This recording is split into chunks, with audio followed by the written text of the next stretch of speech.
Son las 7 de la noche. Una mujer sale de una tienda de dulces en Lurín, al sur de Lima.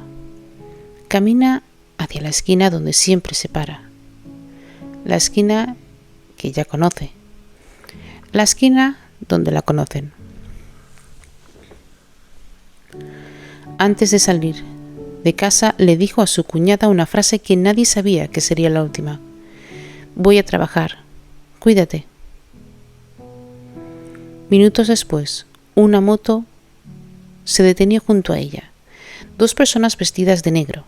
Y entonces el ruido que cambia todo. 7 disparos. Este es el caso de Patricia Mazzini Manco. Y antes de contarte cómo falleció, quiero que sepamos juntos quién era. Bienvenidos a La mente del abismo. Patricia Mazzini Manco tenía 35 años, era peruana, de Lima y vivía en Lurín, en el sur de la capital, a pocas cuadras del lugar donde la mataron. Vivía con su pareja. Era hija de Antonio Mazzini Parodi y tenía al menos 2 hermanas, Melissa y otra quien los medios no nombraron, además de una cuñada, Emma Chumpitaz, que fue quien encontró su cuerpo tendido en el asfalto. Aquí tengo que ser honesta con vosotros, como lo soy siempre en este canal. No hay ninguna biografía extensa de Patricia disponible públicamente, por lo tanto no sabemos en qué trabajaba exactamente antes de ese año. No sabemos si estudió, no sabemos cómo fue su infancia y no sabemos cómo fue el proceso de transición ni a qué edad empezó a vivir como Patricia. Y no voy a inventar nada de esto, lo digo para que lo sepáis. Pero lo que sí sé, lo que sí sabemos, es por el testimonio directo de su familia.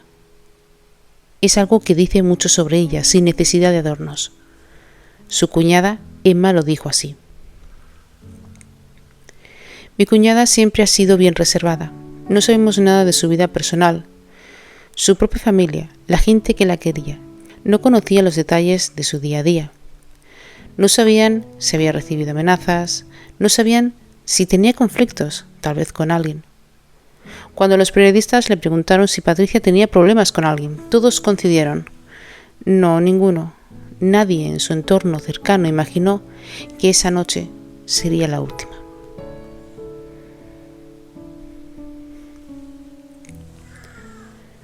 Algunos medios locales, al reportar la zona donde ocurrió el crimen, la describieron como una trabajadora sexual, porque el lugar donde fue asesinada, kilómetro 36 de la antigua Panamericana Sur, es una zona conocida por concentrar el trabajo sexual nocturno en esa parte de Lima.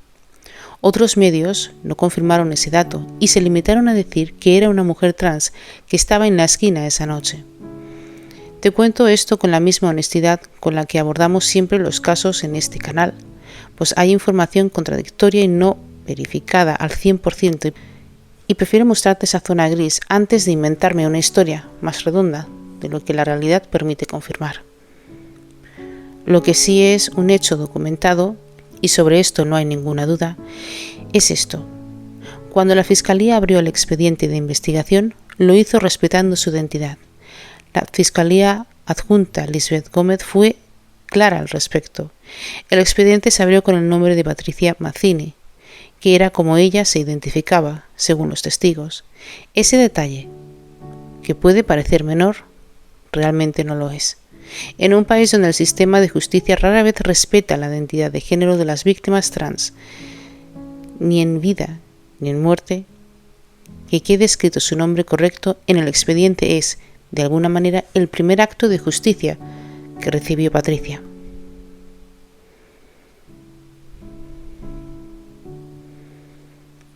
El martes 15 de marzo del 2022, en Lurín, en el kilómetro 36 de la antigua Panamericana Sur, la tarde cae como cualquier otra tarde. Esta zona de día está llena de locales comerciales, tiendas, gente que va y viene, pero de noche cambia. Los vecinos lo describen como una especie de zona rosa. Desde las 7 de la tarde, varias mujeres trans llegan a pararse en una esquina, la misma esquina, todas las noches, es un punto conocido, es un punto habitual. Patricia llega esa noche cerca de las 7 de la noche.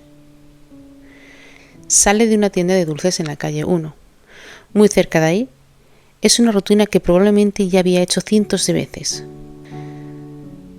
La esquina, la tienda, la espera.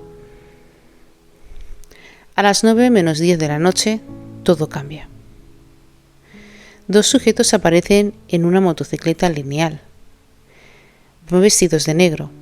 No hay forcejeo, no hay palabra y sobre todo no hay advertencia. Según reconstruyeron los testigos y confirmó después la policía, los sicarios interceptan a Patricia y abren fuego contra ella a quemarropa, con un arma automática. Las fuentes varían entre 7 y 8 disparos. Algunos medios hablan de 7 y otros hablan de 8 balazos en distintas partes del cuerpo. Pero todas coinciden en algo. Fue una ejecución. No fue un robo, no fue un asalto que salió mal. Fue una ejecución directa, rápida y calculadora. Los hombres suben de nuevo a la moto y desaparecen, sin rumbo conocido, dice el reporte policial, como si la ciudad se los tragara. Los vecinos del lugar escucharon los disparos. Salen y encuentran a Patricia, tendida en el pavimento. Entonces su cuñada Emma llega poco después. Y lo que le describe es difícil de escuchar, pero es importante no suavizarlo. Porque suavizar la violencia contra las mujeres trans es, de alguna manera, seguir invisibilizándola. Han sido 8 balazos en distintas partes del cuerpo. Llegamos y la vimos tirada en el suelo. En minutos, la escena se llena de gente, vecinos indignados, familiares que llegan destrozados y una zona que, según cuentan los mismos residentes, llevaba tiempo convertida en la que ellos mismos llamaron la tierra de nadie. Sin suficiente presencia policial, sin control, sin protección para quienes trabajaban ahí de noche. Y aquí tenemos que detenernos un momento, porque este no es un caso aislado. Y lamentablemente, esto de lo que estamos hablando es un patrón. La policía del Departamento de la Investigación Criminal de Lurín, la de Brinkley, llega esa misma noche a la escena, recogen testimonios de testigos, revisan las cámaras de seguridad de los negocios cercanos y en cuestión de horas el caso pasa a manos de la fiscal adjunta Lisbeth Gómez, del segundo despacho de la Fiscalía Provincial Penal Corporativa de Lima Sur. Muy rápido, la investigación se deriva a una área más especializada, la División de Investigación de Homicidios de la Policía de Lima.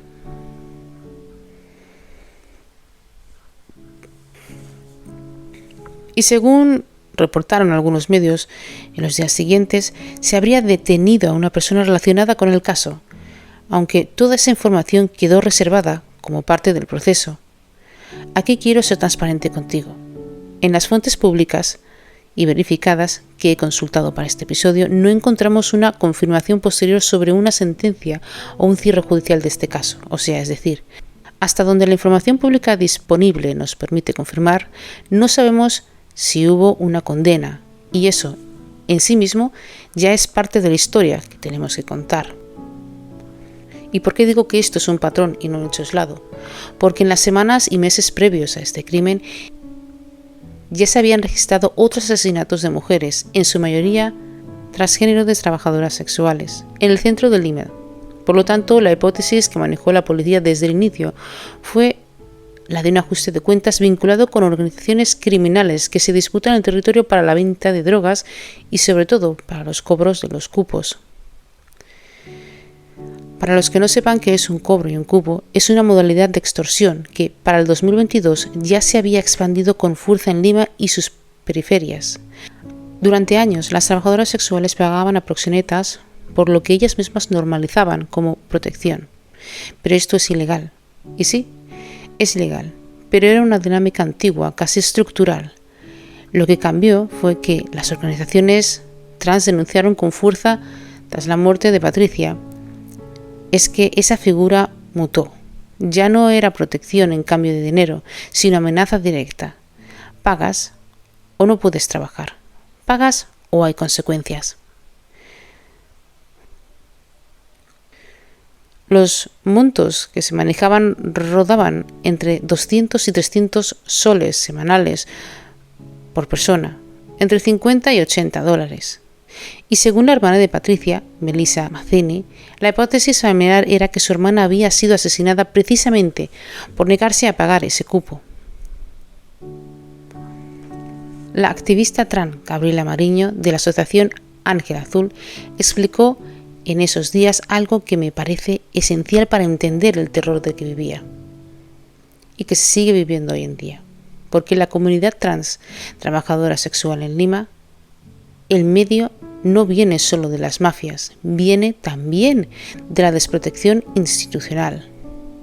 Mariño denunció que cuando las mujeres trans se atrevían a denunciar a sus extorsionadores, en algunos casos era la propia policía la que filtraba sus nombres a los delincuentes. Ahí te puedes imaginar el nivel de indecisión que eso genera. No puedes confiar en quien debería protegerte.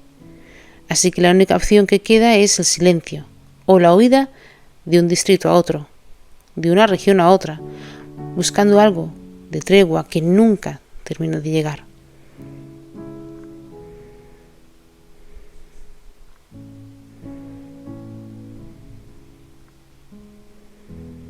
Quiero detenerme aquí porque después de contar este crimen, después de contar el contexto, es fácil que una historia como esta se convierta solo en una estadística más. Y Patricia no fue una estadística solo, fue una hija, fue una hermana, fue una cuñada y fue una pareja. Su padre, Antonio Mazzini Parodi, habló con la prensa apenas unos días después, todavía en shock, y sus palabras son de una honestidad que parte el pecho. Somos pobres. Es un horror lo que está pasando. No van a regresarme a mi hija, añadió entre la impotencia y la fe, algo que resume el sentimiento de tantas familias que pierden a alguien en medio de la violencia estructural que golpea a las poblaciones más vulnerables. Si hay un ser divino, que sea quien juzgue a los responsables, porque la justicia terrenal para muchas familias, como la suya, parece un lujo inalcanzable. Su hermana Melissa lo dijo entre lágrimas, según recogió la prensa. Querían justicia, no querían que el caso de su hermana quedara así. Ese quedar así realmente pesa, porque implica que ya sabían desde el primer día lo que suele pasar con estos casos, que se abren, avanzan un poco y después se diluyen en el sistema. Y su cuñada Edma, la que llegó primero a la escena, describió el dolor de una manera que también dice mucho sobre lo que significa perder a alguien de forma repentina y violenta. Si hubiésemos sabido algo, como familia hubiésemos reaccionado, la hubiésemos cuidado. Es esa culpa que no debería de sentir ninguna familia, pero que se siente en casi todas las familias que atraviesan un duelo violento. La culpa de no haber podido prever lo imprevisible. La familia de Patricia pidió algo muy concreto, que se revisaran las cámaras de seguridad de los negocios cercanos, que se investigaran a fondo, que los culpables caigan. Es una frase sencilla, pero contiene dentro toda la desconfianza acumulada de una comunidad. Las trans, la trabajadora, la empobrecida, y que históricamente ha tenido que gritar más fuerte para que la escuchen, y que muchas veces, aun gritando, no se consigue hacer ninguna justicia. Ahora quiero que hablemos de algo muy importante y que nos detengamos en esto, porque algo nos enseña este caso. No es solamente un crimen, porque esta persona es un ser humano. Habla sobre un trauma, sobre lo que significa vivir o morir, los márgenes de una sociedad que no termina de reconocerte. Primero, hablemos del vínculo del apego.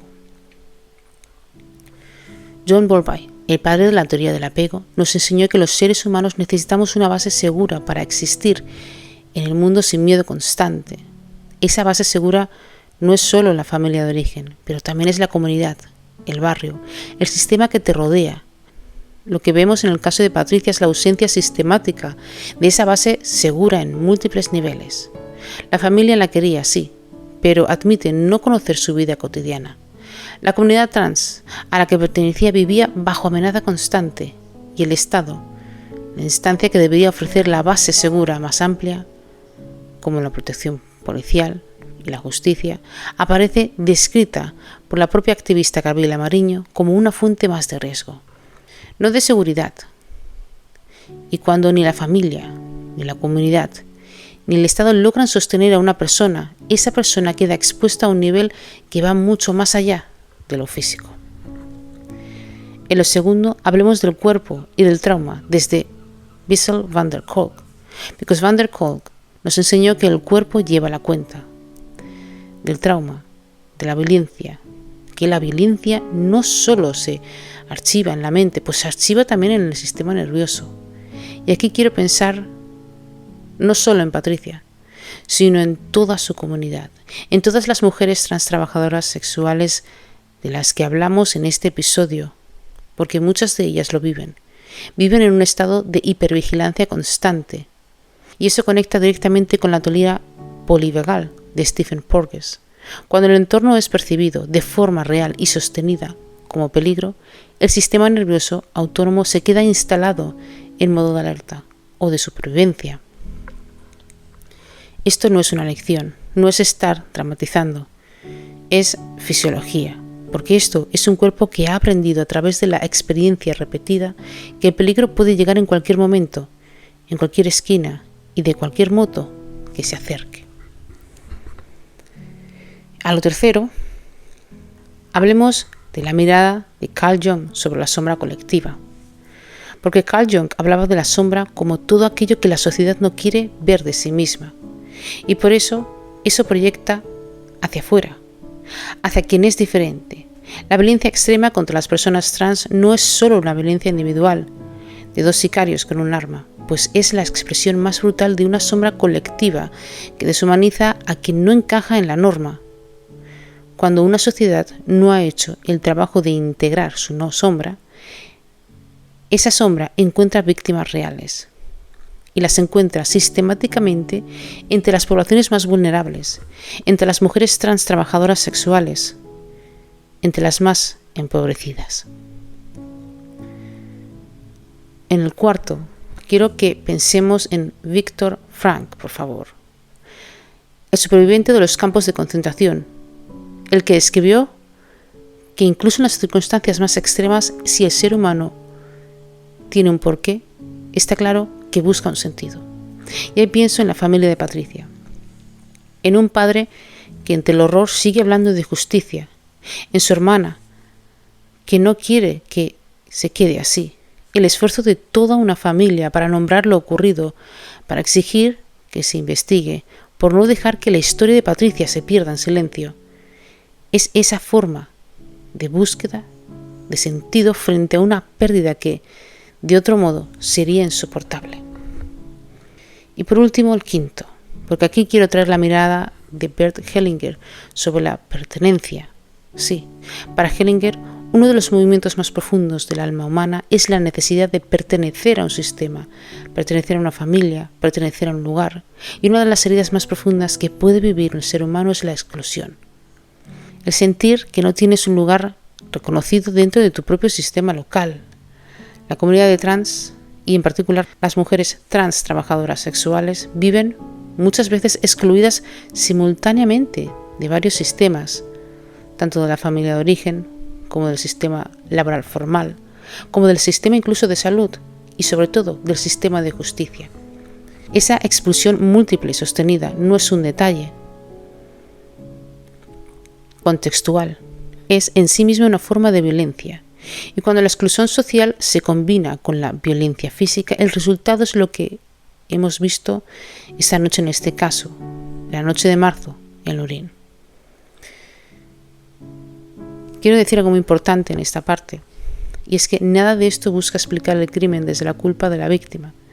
Todo lo contrario, lo que se busca es mostrar que la violencia extrema casi nunca ocurre en el vacío.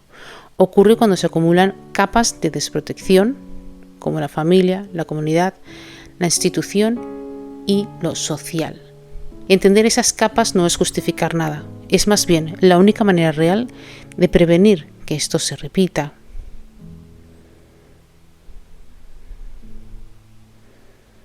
Y hasta donde la información pública nos permite confirmar, el caso de Patricia Mazzini Manco sigue, en el mejor de los casos, en el proceso de investigación sin resolución conocida, y en el peor, en el mismo lugar donde terminan tantos casos de violencia contra las personas trans de Latinoamérica, en el olvido institucional. Aquí no encontramos registro público de una sentencia, no encontramos registros de los responsables que hayan sido identificados públicamente. Lo único que sabemos con certeza es que una familia sigue esperando justicia desde marzo de 2022. Y quiero que nos quedemos con algo. Patricia no eligió ser la noticia. No eligió ser un caso más dentro de una estadística que año tras año sigue mostrando a Perú y a toda la región como uno de los lugares más peligrosos del mundo para ser una mujer trans. Lo que sí podemos elegir nosotros, quienes escuchamos esta historia, es no dejarla pasar como una nota más. Es preguntarnos qué tan segura en realidad es la base sobre la que sostenemos a quienes son diferentes a nosotros.